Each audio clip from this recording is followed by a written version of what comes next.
আচ্ছা, আমি রয়েছি মায়াপুরে। তো মায়াপুরে যে ইস্কনের সুন্দর মন্দির আছে আপনারা সকলেরই হয়তো জানা রয়েছে। তো এই মায়াপুরে যেখানে আমি রয়েছি সেটা হচ্ছে NH-34-এর উপরে কৃষ্ণনগর এবং মায়াপুরের মানে মধ্যিখানে এই রিসর্টটা NH-34-এর ওপরে। এই রিসর্টটা তো আপনারা বুঝতেই পারছেন, আমি তো নামও দিচ্ছি এবং আমার শর্টও করেছি। আমার যদি কোনো আপনাদের এই হোটেল সম্পর্কে লাগে সেক্ষেত্রে আপনারা আমার শর্টগুলোও দেখতে পারেন। 7-8 মাস হলো এই রিসর্টটা হয়েছে, সোনার বাংলা রিসর্ট। এবং কলকাতা থেকে আসতে সময় লাগে 4 ঘন্টা বাই কার আপনি আসতে পারেন। এবং এখান থেকে মায়াপুরের মন্দিরে যেতে পারেন আপনারা। মায়াপুরের মন্দিরে যেতে রাস্তা ফাঁকা থাকলে আপনি 20 মিনিটেই মন্দিরে পৌঁছে যাবেন, মেন মন্দিরে।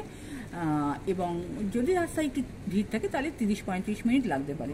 খুব সুন্দর কিন্তু রিসর্টটি, ওদের পরিষেবাও খুব ভালো, সব মিলিয়ে খুব সুন্দর।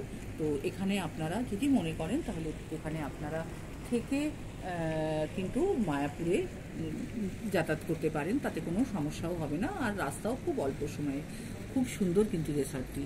এবং এখান থেকে মানে মন্দির আপনারা খুব সুন্দর করে যাবেন। এখানে খাওয়া দাওয়া থাকা সবই কোয়ালিটি ফুড। আমি রুম ট্যুরও একটা শেয়ার করেছি ছোট্ট শর্টে, তো আপনারা আসতে পারেন।